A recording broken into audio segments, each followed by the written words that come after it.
Hello everyone. इस video में हम बात करेंगे पॉलीमर्स की। जो वर्ड पॉलीमर है ये ग्रीक लैंग्वेज से लिया गया है, जिसमें पॉली का मतलब होता है मेनी और मर का मतलब होता है यूनिट ऑफ पार्ट। पॉलीमर्स जो है ये लार्ज मॉलिक्यूल्स होते हैं जिनका मॉलिक्यूलर मास जो है लगभग 103 से 107 यूनिट्स होता है। इसी मास की वजह से हम पॉलीमर्स को मैक्रो मॉलिक्यूल्स कहते हैं। देन पॉलीमर्स जो है ये बहुत सारे सिंपल यूनिट से मिलके बनते हैं। जैसे कि नाम से समझ में आया, पॉली मतलब मिनी, मर्स मींस यूनिट। तो जब बहुत सारी यूनिट्स कंबाइन होती हैं तो पॉलीमर्स बनते हैं। अब अगर हम बात करें जैसे सपोज हम एक एग्जांपल देखते हैं, wall. Suppose wall is a polymer. तो वॉल किससे बना होता है? ब्रिक से। तो ब्रिक्स क्या है यहाँ पर? मोनोमर्स। तो जब मोनोमर्स आपस में जुड़ते हैं तो वो बनाता है पॉलीमर्स। अब जो मोनोमर्स हैं ये सिंपल और रिएक्टिव मॉलिक्यूल से बने होते हैं। या जो स्ट्रक्चरल यूनिट है ये सिंपल और रिएक्टिव मॉलिक्यूल से बने होते हैं जिनको हम मोनोमर्स कहते हैं। और ये मोनोमर्स आपस में जुड़े होते हैं कोवेलेंट बॉन्ड से पॉलीमर बनाने के लिए। अब मोनोमर्स का आपस में जुड़ना पॉलीमर बनाने के लिए उस प्रोसेस को हम कहते हैं पॉलीमराइजेशन, मतलब the process of formation of polymers from monomers. उस प्रोसेस को हम कहते हैं पॉलीमराइजेशन। देन यहाँ पे दो एग्जांपल दिए हुए हैं, एक पॉलीथीन का बनना बताया हुआ है और एक नायलॉन 66 का। तो ये दो अलग अलग तरह की रिएक्शंस हैं, इनको हम एक बार समझते हैं। तो जो पॉलीमर्स जो बनते हैं ये दो तरह के होते हैं, होमोपॉलीमर और कोपॉलीमर। होमो मतलब जब सारी जो यूनिट्स है, सारी मोनोमर यूनिट एक जैसी होंगी। जैसे यहाँ पे n नंबर ऑफ यूनिट है इथीन की, n मींस मेनी, बहुत सारी यूनिट्स हैं इथीन की। जब ये आपस में मिलेंगी तो ये बनाएंगी पॉलीइथीन। तो ये है होमोपॉलीमर, क्योंकि सारी यूनिट्स जो थी वो सेम थी। वहीं दूसरी तरफ ये जो एक मोनोमर यूनिट है ये है हेक्सामिथाइलिन डायमाइन की। तो n यूनिट्स हमारे पास है हेक्सामिथाइलिन डायमाइन की। वहीं दूसरी तरफ n नंबर ऑफ यूनिट्स है हमारे पास एडिपिक एसिड की। तो यहाँ पे हमारे पास दो तरह की मोनोमर यूनिट्स है। तो जब ये दो तरह की मोनोमर यूनिट्स मिलकर कोई भी पॉलीमर बनाएंगी तो वो होगा कोपॉलीमर। ठीक है। तो यहाँ पे हम देख रहे हैं हेक्सामिथाइलिन डायमाइन और एडिपिक एसिड, ये दोनों यूनिट्स मिलकर बना रही है क्या? नायलॉन 66। ठीक। तो ये दो तरह के एग्जांपल्स हैं। ये एक है होमोपॉलीमर का, एक है कोपॉलीमर का। ठीक। आगे देखते हैं क्लासिफिकेशन ऑफ पॉलीमर्स। अब पॉलीमर्स को हम बहुत सारे तरीकों से क्लासिफाई कर सकते हैं। कुछ क्राइटेरिया दिए हुए हैं। पहला क्राइटेरिया है on the basis of source. ठीक है। हम सोर्स के बेस पे क्लासिफिकेशन देख सकते हैं कि कहां से हमें पॉलीमर्स मिले हैं। Under this type of classification there are three sub categories. पहले नेचुरल पॉलीमर्स, वो पॉलीमर जो नेचुरली पाए जाते हैं प्लांट्स या एनिमल्स में, जैसे कि प्रोटीन्स, सेल्यूलोज, स्टार्च, रेजिन्स और रबर। एक बार समझते हैं। प्रोटीन्स जो है ये बने होते हैं अमीनो एसिड से मिलके, तो प्रोटीन भी पॉलीमर्स है। सेल्यूलोज जो है ये बहुत सारी ग्लूकोज की यूनिट से मिलकर बना होता है, ये भी एक पॉलीमर है। स्टार्च भी एक पॉलीमर है। तो नेचुरल पॉलीमर वो जो नेचुरली पाए जाते हैं प्लांट्स या एनिमल्स में। Then semi synthetic polymer. Semi synthetic polymer वो होते हैं जिनको हम किसी नेचुरल पॉलीमर से बनाते हैं। जैसे cellulose derivative as cellulose acetate. अब सेल्यूलोज से बना हुआ एक पॉलीमर होता है सेल्यूलोज एसीटेट, जिसे हम रेयॉन भी कहते हैं, और सेल्यूलोज नाइट्रेट। तो ये जो दोनों पॉलीमर है सेल्यूलोज एसीटेट और सेल्यूलोज नाइट्रेट, ये दोनों हमने सेल्यूलोज से ही बनाए हैं। तो ये क्या है? सेमी सिंथेटिक, मतलब इनको हमने बनाया तो है बट नेचुरल पॉलीमर से बनाया है। तो ये है सेमी सिंथेटिक पॉलीमर्स। देन होते हैं सिंथेटिक पॉलीमर्स। ऐसे पॉलीमर्स जिनको हम बनाते हैं, जिनको हम नेचुरल चीजों से नहीं बल्कि जिनको हम दूसरे केमिकल से बनाते हैं, जैसे कि प्लास्टिक, पॉलीथीन। कुछ सिंथेटिक फाइबर्स होते हैं जैसे कि नायलॉन 66, सिंथेटिक रबर्स होती हैं जैसे कि ब्यूना एस। ये कुछ एग्जांपल है मैनमेड पॉलीमर्स के। तो सिंथेटिक पॉलीमर जो मैनमेड पॉलीमर है जिनको हमने लेबोरेटरी में या प्लांट में बनाया है। सेमी सिंथेटिक पॉलीमर जिनको हम नेचुरल पॉलीमर से डेराइव करते हैं, और नेचुरल पॉलीमर्स जो नेचुरली प्लांट्स और एनिमल्स में पाए जाते हैं। तो ये था पहला क्लासिफिकेशन। देन अगला classification based on structure of polymers. और पॉलीमर्स के स्ट्रक्चर के बेस पर हम क्लासिफिकेशन देखेंगे। स्ट्रक्चर के बेस पे जो क्लासिफिकेशन है ये तीन तरह का होता है। सबसे पहले हम देखेंगे लीनियर पॉलीमर्स। लीनियर पॉलीमर्स में जो मोनोमर यूनिट्स हैं वो लीनियरली अरेंज होती हैं, जैसे ये पैटर्न दिख रहा है। तो वो जो यूनिट्स है वो लीनियरली अरेंज्ड होंगी, एक के बाद एक अरेंज्ड होंगी, उनमें कोई भी क्रॉस लिंकिंग नहीं होगी। तो linear polymers are defined as They are the polymers consist of long and straight chains. The examples are high density polythene, polyvinyl chloride, and these are represented as. अब यहाँ पे क्या होगा, जो मोनोमर यूनिट्स होंगी वो एक स्ट्रेट लाइन में या स्ट्रेट चेन में अरेंज होंगी, और इस तरह के अरेंजमेंट से जो पॉलीमर्स बनेंगे वो होंगे लीनियर पॉलीमर्स। आगे देखेंगे ब्रांच चेन पॉलीमर्स। अब इसमें क्या होगा, जो स्ट्रेट चेन है इसमें कुछ ब्रांचेस भी आ जाएंगी, जैसे ये दिख रही है, जैसे ये दिख रही है। तो ये ब्रांच चेन पॉलीमर्स होते हैं, जहां पे एक जो स्ट्रेट चेन होती है उसमें ब्रांचेस भी आ जाती है, तो ये ब्रांच चेन पॉलीमर्स होती है। इनके एग्जांपल है लो डेंसिटी पॉलीथीन। इसके बाद आते हैं cross link network polymers. Cross link में क्या होता है, दो अलग अलग चेन या दो से ज्यादा चेन्स आपस में क्रॉस लिंक्ड होती हैं, तो they are usually formed from bi functional and tri functional monomers. तो ये जो है क्रॉस लिंक पॉलीमर्स जो है ये बाई फंक्शनल मतलब दो फंक्शनल ग्रुप वाले या ट्राई फंक्शनल मोनोमर्स से बने होते हैं, और इनमें जो है स्ट्रॉन्ग कोवेलेंट बॉन्ड होती है बहुत सारी लीनियर चेन्स में। जैसे यहाँ पे देखने को मिल रहा है, एक ये लीनियर चेन है, एक ये लीनियर चेन है, एक ये लीनियर चेन है। ये तीनों लीनियर चेन जो है ये आपस में क्रॉस लिंक्ड है, और ये जो क्रॉस लिंक जो है ये कोवेलेंट बॉन्ड की वजह से है, या कोवेलेंट बॉन्ड की वजह से ये क्रॉस लिंक है। तो तीन तरह के पॉलीमर्स है हमारे पास, linear polymers, branched chain polymers और cross link polymers. Cross link polymers के एग्जांपल्स हैं बेकेलाइट, मिलेनामाइन या melamine.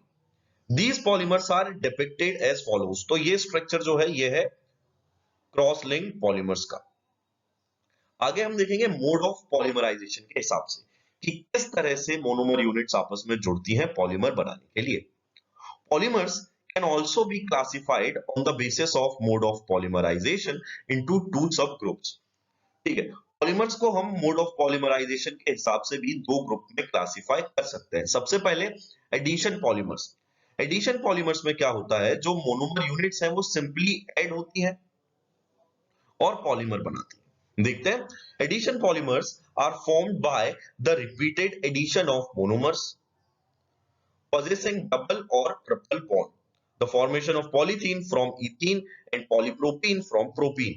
However, the addition polymers formed by polymerization of single monomeric species known as homopolymers या for example polyethene। देखते हैं, जो addition polymers है इसमें क्या होता है, सिंपली मोनोमर यूनिट्स जो है ये रिपीट एक के बाद एक जुड़ती जाती है।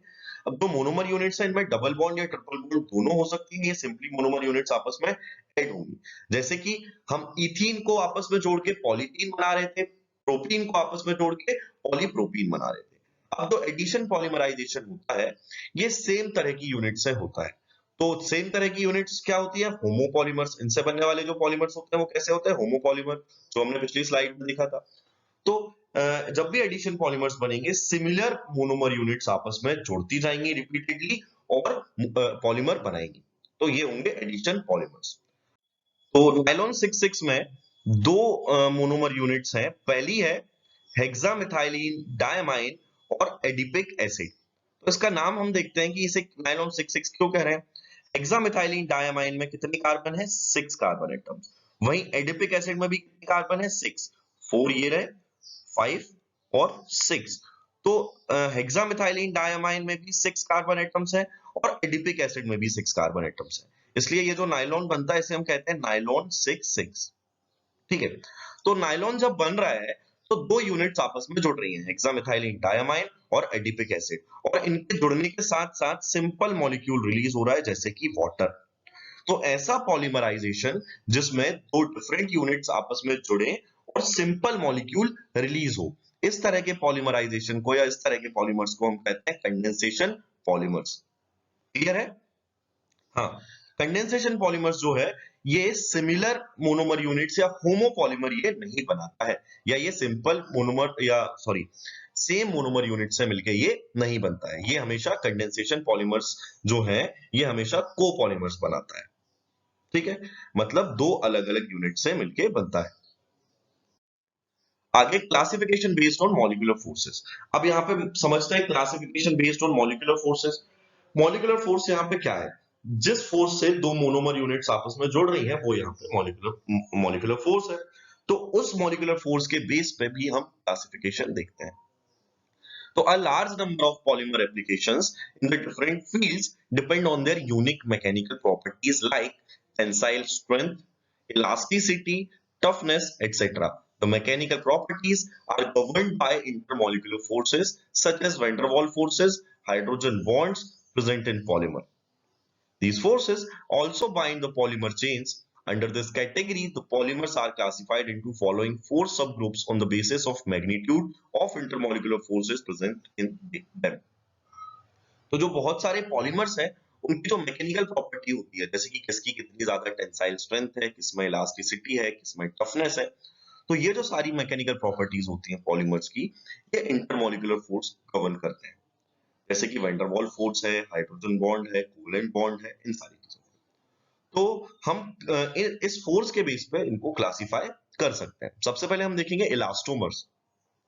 जैसा कि नाम से समझ में आ रहा है, ऐसे पॉलीमर्स जिनमें इलास्टिसिटी हो, तो these are rubber like solid with elastic properties. इन पॉलीमर्स में या in these elastomeric polymers a polymer chain are held together by weakest intermolecular force. अब जैसा कि हमने देखा, इलास्टोमर्स में क्या होता है, इलास्टिसिटी होती है। तो इलास्टिसिटी वीक इंटरमोलिकुलर फोर्स की वजह से आती है। तो इलास्टोमर्स में जो मोनोमर यूनिट्स हैं, वो वीकेस्ट इंटरमोलिकुलर फोर्स की वजह से जुड़े होते हैं, इसीलिए हम इनको स्ट्रेच कर सकते हैं। इनके कुछ एग्जांपल हैं, buna S, buna N, neoprene etcetera. ठीक है, इनमें अगर हम देखें, इनमें इस तरह की इलास्टिसिटी होती है, जैसे कि अगर रबर में हम फोर्स लगाते हैं तो उसे हम खींच सकते हैं, और अगर हम फोर्स छोड़ते हैं तो रबर दोबारा अपनी पोजीशन पे चली जाती है, दोबारा सेम शेप जो है वो रिटेन कर लेती है। अगर मैं रबर को खींचता हूं तो उसकी इलास्टिसिटी मुझे समझ में आ सकती है। आगे हम देखेंगे फाइबर्स। फाइबर्स जो होते हैं, ये थ्रेड फॉर्मिंग सॉलिड्स होते हैं, जिनकी टेंसाइल स्ट्रेंथ बहुत ज्यादा होती है, ठीक है, और मॉड्यूलस भी हाई होता है। इनको हम देख सकते हैं, ये जो पॉलीमर्स हैं या फाइबर्स जो हैं, ये इनमें स्ट्रॉन्ग इंटरमोलिकुलर फोर्स होता है। इनका इंटरमोलिकुलर फोर्स सबसे ज्यादा होता है, जैसे कि हाइड्रोजन बॉन्डिंग। ठीक है, ये जो स्ट्रॉन्ग फोर्स है, ये चेन्स के क्लोज पैकिंग की वजह से आता है, और ये जो क्लोज पैकिंग ऑफ चेन है, इसकी वजह से क्रिस्टलाइन नेचर भी आ जाता है पॉलीमर्स में। इसके एग्जांपल्स हैं पॉलीअमाइड्स जैसे कि नाइलॉन 66, पॉलीएस्टर जैसे कि टेरिलीन एक्सेट्रा। अब देखते हैं थर्मोप्लास्टिक पॉलीमर्स। थर्मोप्लास्टिक पॉलीमर्स जो हैं, इनका इंटरमोलिकुलर फोर्स इलास्टोमर से ज्यादा होता है और फाइबर से कम होता है। थर्मोप्लास्टिक पॉलीमर्स जो हैं, ये लीनियर होते हैं, या फिर ये slightly branched long chain molecules भी हो सकते हैं, और इनमें एक कैपेबिलिटी होती है कि अगर हम इनको हीट करें तो ये सॉफ्ट हो जाते हैं, और कूल करें तो दोबारा हार्ड हो जाते हैं। मतलब हम इनको रीयूज और रिसाइकल कर सकते हैं। थर्मोप्लास्टिक पॉलीमर्स में जो इंटरमोलिकुलर फोर्स है, ये इलास्टोमर्स और फाइबर्स के बीच का होता है। जैसा कि हम देख चुके हैं, इलास्टोमर से ज्यादा होता है इनका इंटरमोलिकुलर फोर्स, और फाइबर से कम होता है। कुछ कॉमन थर्मोप्लास्टिक पॉलीमर्स हैं, जैसे कि पॉलीइथीन, पॉलीस्टाइरीन, पॉलीविनाइल एक्सेट्रा। तो ये पॉलीविनाइल या पॉलीविनाइल क्लोराइड एक मोनोमर है, ये हम आगे देखेंगे ये कैसे बनता है। ये विनाइल क्लोराइड है बेसिकली, इससे मिलके पॉलीविनाइल क्लोराइड एक पॉलीमर बनता है। अगला देखते हैं थर्मोसेटिंग पॉलीमर्स। थर्मोसेटिंग पॉलीमर्स जो होता है, ये थर्मोप्लास्टिक की तरह नहीं होता, ये थोड़ा सा चेंज होता है। इसमें जो मोनोमर यूनिट्स हैं वो क्रॉस लिंक्ड होती है और हेविली ब्रांच्ड मॉलिक्यूल्स होते हैं। अगर हम इनको हीट करें तो इनमें एक्सटेंसिव क्रॉस लिंकिंग हो जाती है, और ये इनफ्यूजिबल हो जाते हैं, इसीलिए हम इनको ना तो रीयूज कर सकते हैं ना ही रिसाइकल कर सकते हैं। इनके कुछ एग्जांपल हैं bakelite, urea, formaldehyde, resin etcetera. मतलब अब यहाँ पे देखें हम, थर्मोप्लास्टिक पॉलीमर्स जो थे, इनको हम रीयूज और रिसाइकल कर सकते हैं, क्योंकि ये हीट करने पर सॉफ्ट और कूल करने पर दोबारा हार्ड हो सकते हैं। थर्मोसेटिंग पॉलीमर्स में ये प्रॉपर्टी नहीं होती। अब देखेंगे classification based on growth polymerization. अब the addition and condensation polymers are nowadays also referred as chain growth polymers and step growth polymers, depending on the type of polymerization mechanism they undergo during their formation. मतलब जो addition और condensation polymers हैं, इनको हम आजकल chain growth polymer या step growth polymers की तरह भी क्लासिफाई करते हैं। ये क्लासिफिकेशन इनकी पॉलीमराइजेशन के मैकेनिज्म पे होता है कि ये किस तरह से पॉलीमराइजेशन कर रहे हैं। तो type of polymerization reactions, polymerization reactions जो है ये दो तरह की होती हैं। पहली एडिशन या चेन ग्रोथ पॉलीमराइजेशन, दूसरी कंडेंसेशन या स्टेप ग्रोथ पॉलीमराइजेशन। सबसे पहले हम देखेंगे एडिशन, पॉलीमराइजेशन और chain growth polymerisation.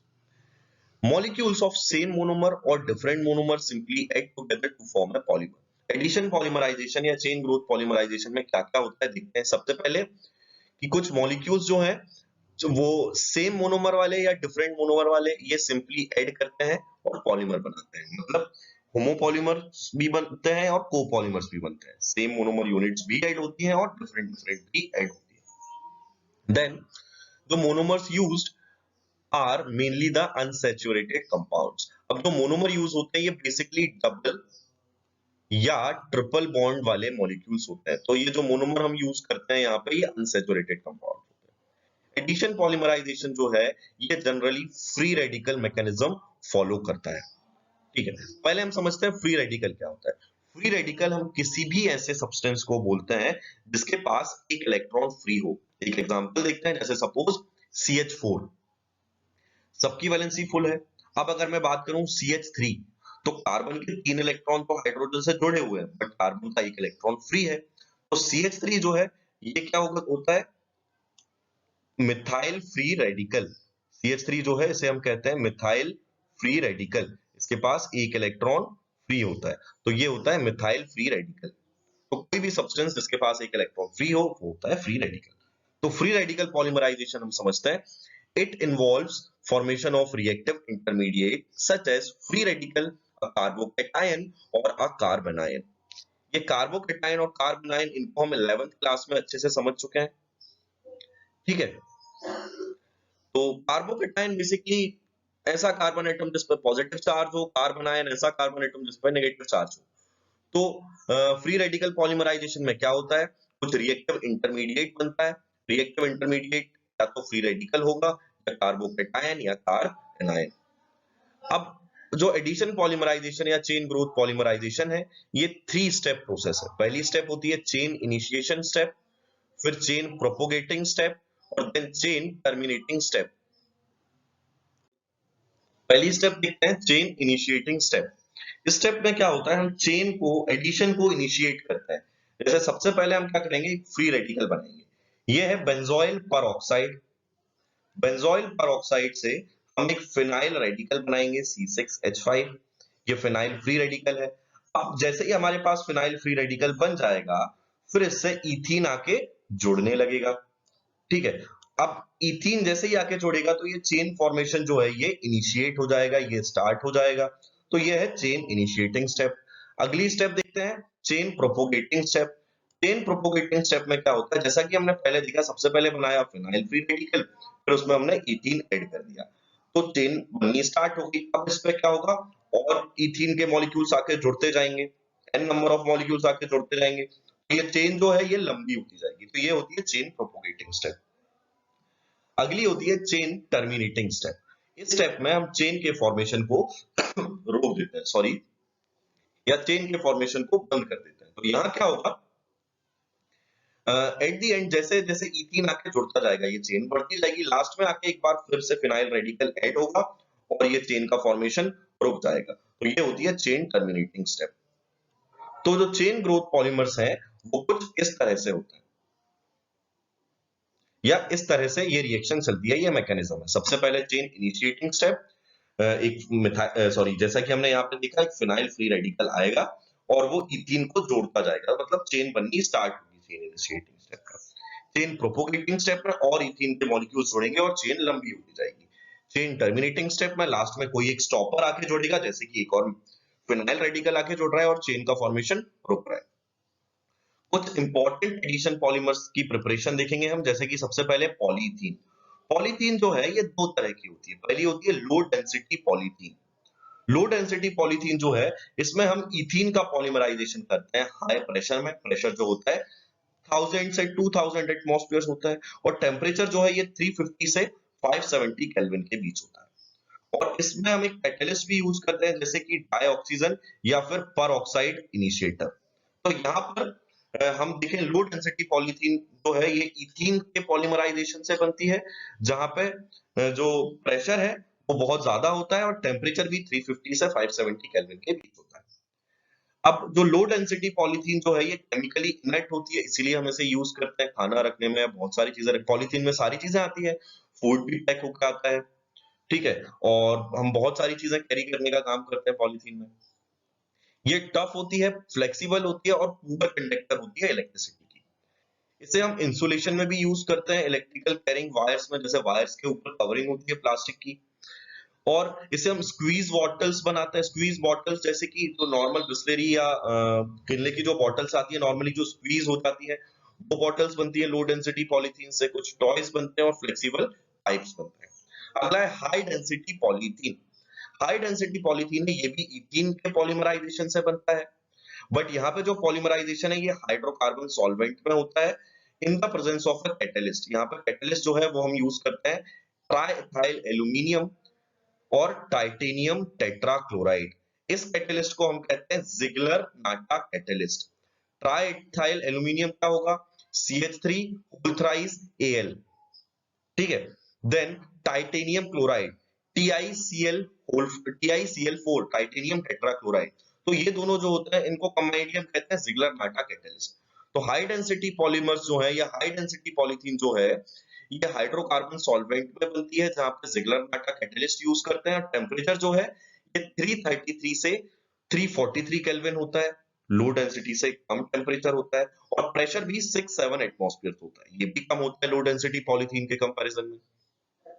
High density polythene जो है ये टफ होती है, हार्ड होती है और इसकी टेंसाइल स्ट्रेंथ भी ज्यादा होती है। इसको हम कुछ हार्ड प्लास्टिक कंटेनर्स बनाने में यूज करते हैं, हाउस वेयर्स बनाने में यूज करते हैं, पाइप्स बनाने में यूज करते हैं। अगला है पॉलीएक्राइलोनाइट्राइल, PAN, ठीक है। तो कई बार ये एग्जांपल में से शॉर्ट फॉर्म में भी लिखा होता है, जैसे PAN, पॉलीएक्राइलोनाइट्राइल। इसका पॉलीमराइजेशन हम एक्राइलोनाइट्राइल से करते हैं, या इसकी मोनोमर यूनिट जो है ये एक्राइलोनाइट्राइल होती है। It is obtained by the addition polymerisation of acrylonitrile in presence of peroxide catalyst. यहाँ पे हम परऑक्साइड कैटलिस्ट बनाते हैं। इसका यूज हम करते हैं वूल के सब्स्टिट्यूट की तरह, जैसे कि ऑर्लोन या एक्रिलिन, ठीक है। तो it is used in the formation of substitute for wool, wool का सब्स्टिट्यूट बनाने में यूज करते हैं इसका, जैसे कि ऑर्लोन और एक्रिलिन। ये है polyacrylonitrile. Acrylic fibres have good resistance to stains. Acrylic fibres जो हैं इन पे दाग नहीं लगते, ये स्टेन से रेजिस्टेंस होते हैं, केमिकल से रेजिस्टेंस होते हैं, इंसेक्ट और फंगाई से भी रेजिस्टेंस होते हैं, रेजिस्टेंट होता है। देन पॉलीटेट्राफ्लोरोइथीन, या इसे हम टेफ्लॉन भी कहते हैं। टेफ्लॉन जो है it is manufactured by heating tetrafluoroethene with a free radical और persulphate catalyst at high pressure. Teflon को हम टेट्राफ्लोरोइथीन को हीट करके बनाते हैं, जैसे ये टेट्राफ्लोरोइथीन, इसको हम हीट करते हैं इन प्रेजेंस ऑफ पर सल्फेट कैटलिस्ट और एट हाई प्रेशर। ये जो है ये भी केमिकली इनर्ट होता है और रेजिस्टेंट होता है कोरोसिव रिएजेंट के, मतलब इसमें कोरोजन नहीं होता, जंग नहीं लगती, और ये केमिकली इनर्ट भी होता है। इसे हम ऑयल सील्स बनाने में यूज करते हैं, मतलब जब गाड़ियों में जो ऑयल डलता है, मशीनरीज में जो ऑयल डलता है, तो वहां पे एक सील लगती है, एक पैकिंग लगती है, ताकि वो ऑयल फैले ना। तो ऑयल सील्स बनाने में यूज करते हैं, गैस्केट्स बनाने में यूज करते हैं, और इसे हम जो नॉन स्टिक कुकवेयर्स आते हैं उनके ऊपर इसकी कोटिंग भी होती है। टेफ्लॉन कोटिंग जो है ये डिकम्पोज होने लगती है 300 डिग्री सेल्सियस से ज्यादा टेम्परेचर पर। अगर टेम्परेचर इससे ज्यादा जाता है तब टेफ्लॉन डिकम्पोज होता है, नहीं तो उससे पहले ये नहीं होता। तो आज की वीडियो के लिए इतना काफी है। अब हमें क्या करना है, सारे मोनोमर से याद रख रहे हैं कि कौन सा पॉलीमर किस मोनोमर से बन रहा है, और सारे क्लासिफिकेशन याद रख रहे हैं। इससे देन इससे आगे के टॉपिक्स जो है वो हम अगले वीडियो में देखेंगे।